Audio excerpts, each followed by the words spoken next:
Hello दोस्तों। Proper civil engineering channel में आप सभी का फिर से स्वागत है। तो आज हम लोग जो है वो प्रीवियस ईयर्स के क्वेश्चंस के बारे में प्रैक्टिस करेंगे जो कि ऑलरेडी पूछे जा चुके हैं, और ये आपको जो है वो कंसेप्ट क्लियर करने में और किस किस तरीके से क्वेश्चंस आ सकते हैं उसके बारे में जानने के लिए आपको काफ़ी हेल्पफुल होंगे। टॉपिक वाइज भी एमसीक्यूज आगे आने वाले हैं, पर अभी जो है वो प्रीवियस ईयर्स के क्वेश्चंस के बारे में पढ़ेंगे, जो कि काफ़ी सारे कॉमेंट्स भी आ रहे थे प्रीवियस ईयर के क्वेश्चंस भी आप कराइए। तो आज से हम लोग जो है वो चालू करने वाले हैं। तो पहला एमसीक्यू है, the rock which shows great variation in water yielding capacity is. तो वाटर यील्डिंग कैपेसिटी जो है वो ज़्यादातर वेरिएशन होगा सैंडस्टोन में, तो यहाँ पे आंसर हो जाएगा सी, सैंडस्टोन। दूसरा एमसीक्यू है, the dam would become irrelevant if. तो डैम किस कंडीशन में इनरिलेवेंट होगा, तो उसके बारे में यहाँ पे कंडीशंस के ऊपर अगर नज़र डालें तो रॉक अगर पोरस हो जाएगा, जो कि बेस होता है कोई भी डैम का, तो वो डैम जो है वो इनरिलेवेंट होगा। तो यहाँ पे आंसर हो जाएगा डी, रॉक बिकम पोरस। तो यहाँ पे इमेज में देख सकते हैं ये जो पूरा डैम है यहाँ से यहाँ तक, और नीचे जो है ये जो है वो बेस है जिसके ऊपर डैम यहाँ पे खड़ा हुआ है। तो यहाँ पे अगर ये जो स्टोन है यहाँ पे या फिर फाउंडेशन है, अगर उसमें पोरस हो जाएगा तो पूरा डैम जो है वो नीचे ढह सकता है। तो उसके हिसाब से अगर हम देखें तो ऑप्शन डी यहाँ पे करेक्ट हो जाएगा।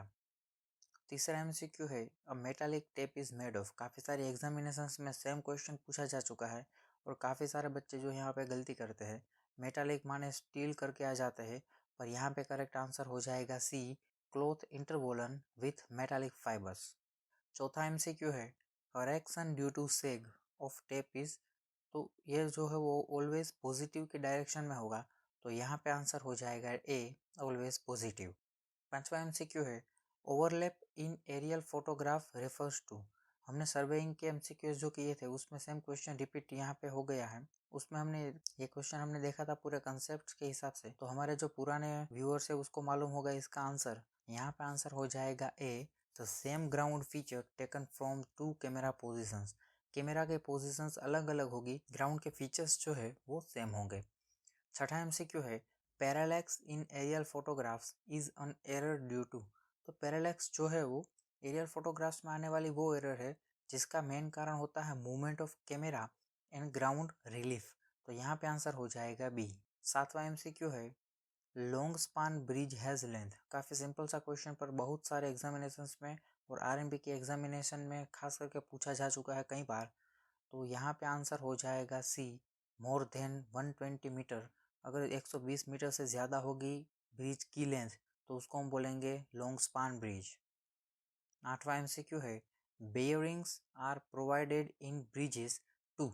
हमने रोड बिल्डिंग्स के बारे में एमसीक्यूएस वाले क्वेश्चंस नहीं किए हुए हैं, तो यहाँ पे अगर हम देखें तो ऑप्शन सी जो है, allow displacement in vertical and horizontal direction. तो ब्रिज के पियर्स और सरफेस जो होती है उसके बीच में बियरिंग्स प्रोवाइड करते हैं, तो यहाँ पे आंसर हो जाएगा डी। नौवां एमसीक्यू है, which of the following code is useful for bridge designing.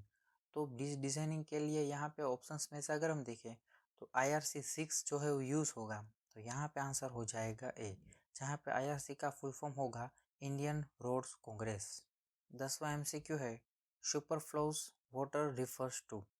तो यहाँ पे अगर हम बात करें तो यहाँ पे सेम ग्रेविटी के वाटर के माफिक होगा ऑप्शन डी, जहाँ पे water which drain down to deep that plant root can't draw it. Irrigation के एमसीक्यूएस में हमने इससे मिलता जुलता एमसीक्यूएस हमने सोल्व किया था, तो यहाँ पे आंसर हो जाएगा डी, कि पानी इतने नीचे चला जाता है कि प्लांट का रूट जो है वो उसको ग्रो करने के लिए इस्तेमाल नहीं कर सकता, जिसको हम हाइग्रोस्कोपिक वाटर भी बोलते हैं। तो यहाँ पे आंसर हो जाएगा डी। 11वां एमसीक्यू है, available moisture in soil can be computed as. Formula अगर हम बात करें, field capacity minus permanent wilting point हमको अवेलेबल मॉइस्चर कंटेंट सोइल के बारे में दिख देगा, तो यहाँ पे आंसर हो जाएगा ए। 12वां एमसीक्यू है, well irrigation is a type of.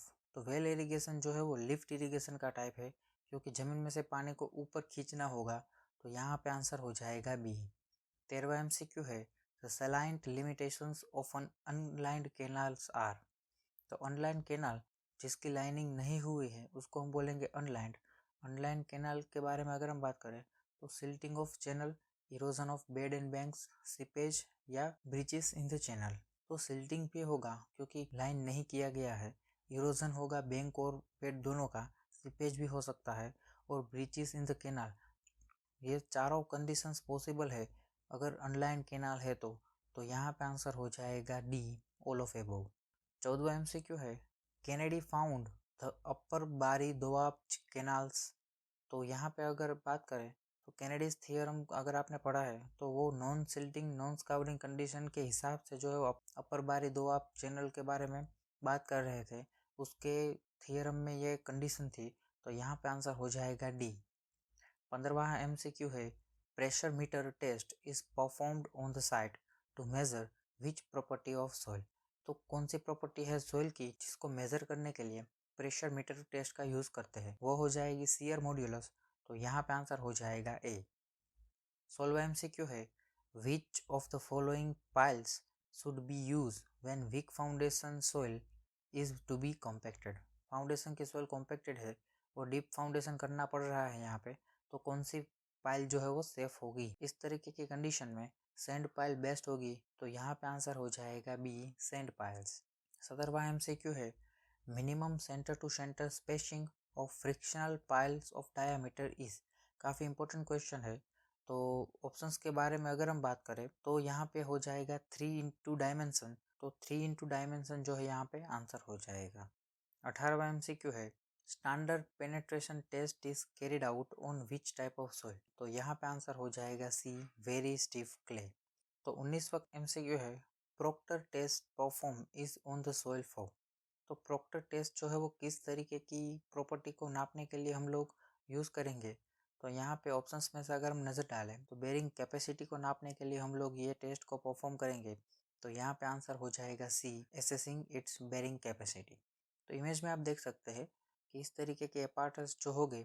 20वां MCQ है, for a sand having an internal friction of 30 degree the ratio of active to passive lateral earth pressure will B.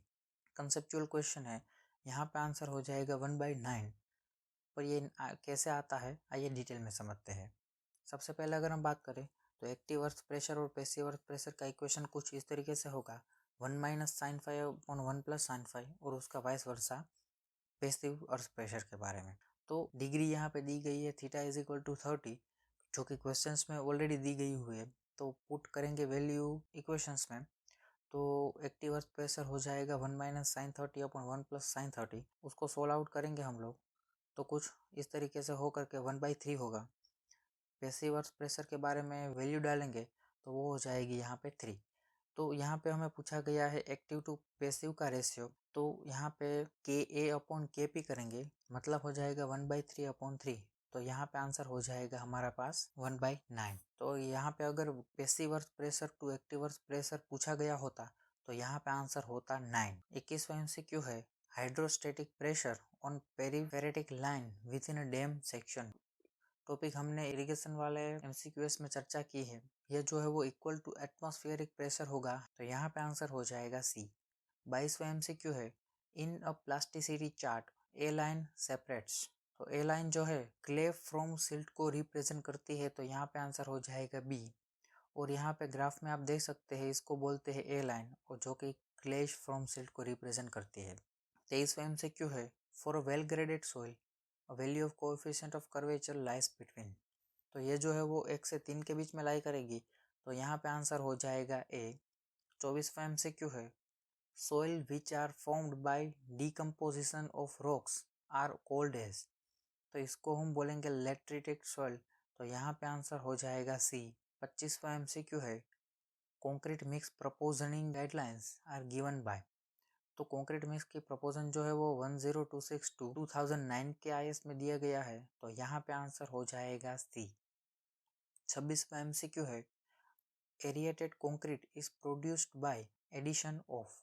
तो एरिएटेड कॉन्क्रीट जो है वो aluminium powder जो है उसमें air bubble को create करने के लिए हम लोग यूज़ करेंगे, तो यहाँ पे आंसर हो जाएगा बी, एल्यूमिनियम पाउडर। 27वां एमसीक्यू है, the minimum compressive strength of first class brick should be. Basic question है, तो मिनिमम कंप्रेसिव स्ट्रेंथ जो है फर्स्ट क्लास ब्रिक के लिए 10 N/mm होगी, तो यहाँ पे आंसर हो जाएगा बी। 28वां एमसीक्यू है, Smith test of stone is perform to find out. काफ़ी इंपॉर्टेंट क्वेश्चन है। स्मिथ टेस्ट की अगर हम बात करें तो सोल्यूबल मैटर कितने हैं स्टोन में, वो अगर जानना हो आपको, स्मिथ टेस्ट का परफॉर्मेंस हमें इसके बारे में वैल्यू दे सकता है। तो यहाँ पे आंसर हो जाएगा ए।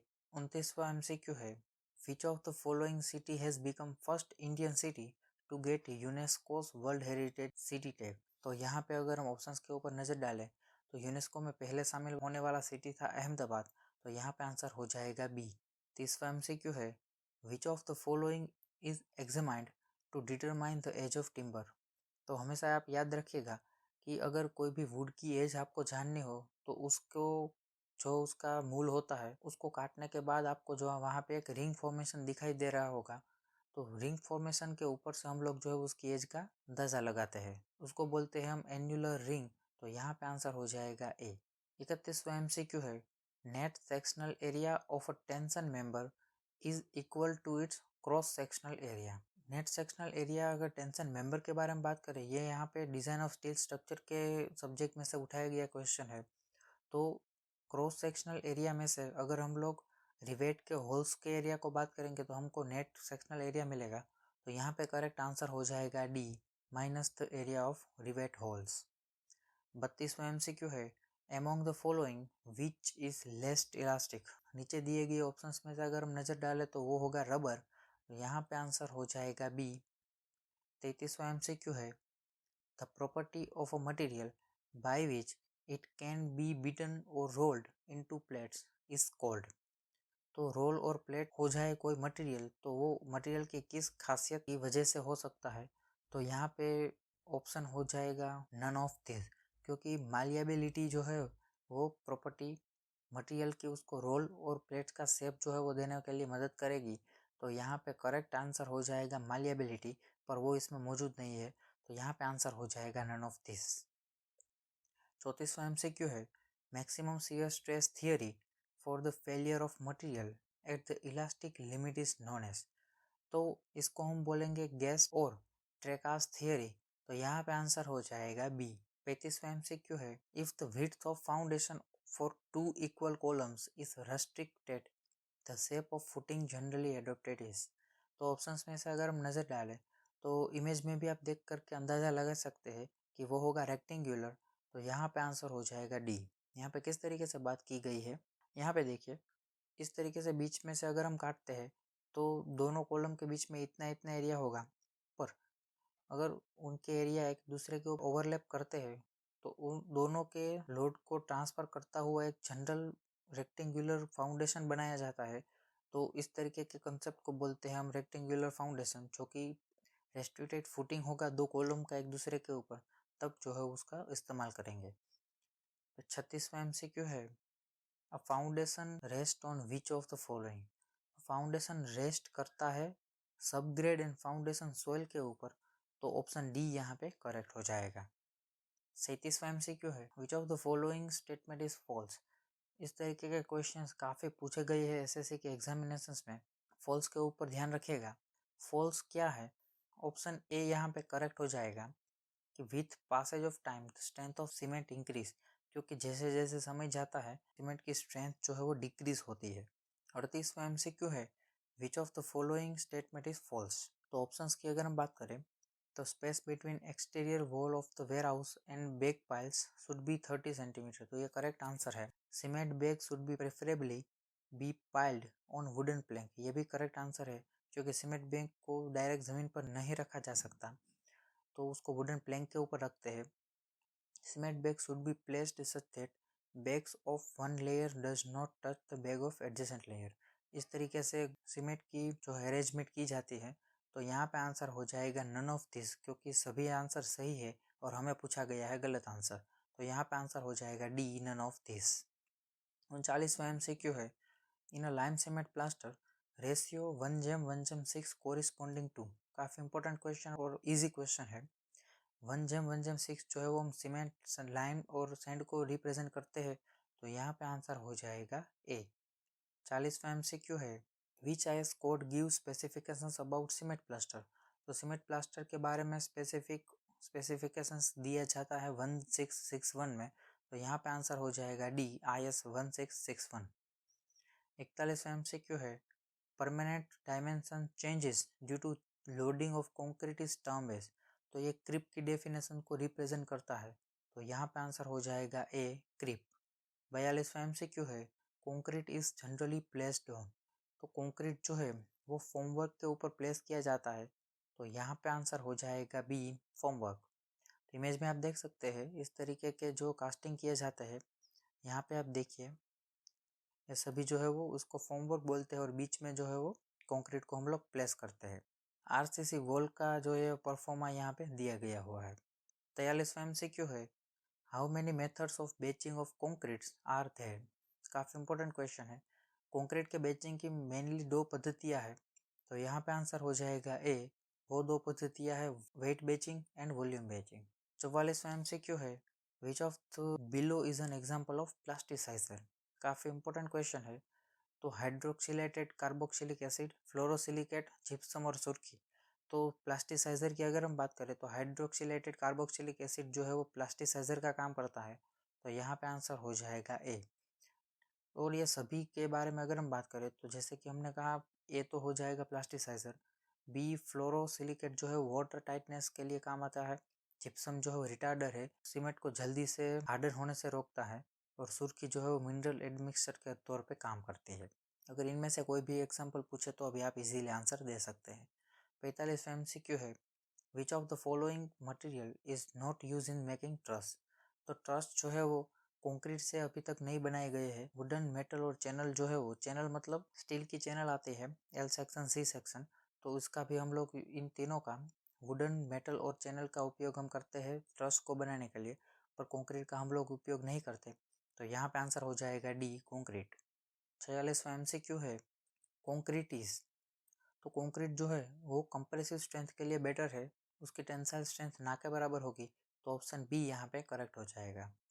47वां MCQ है, method of applying water directly to the root zone of the plant is called.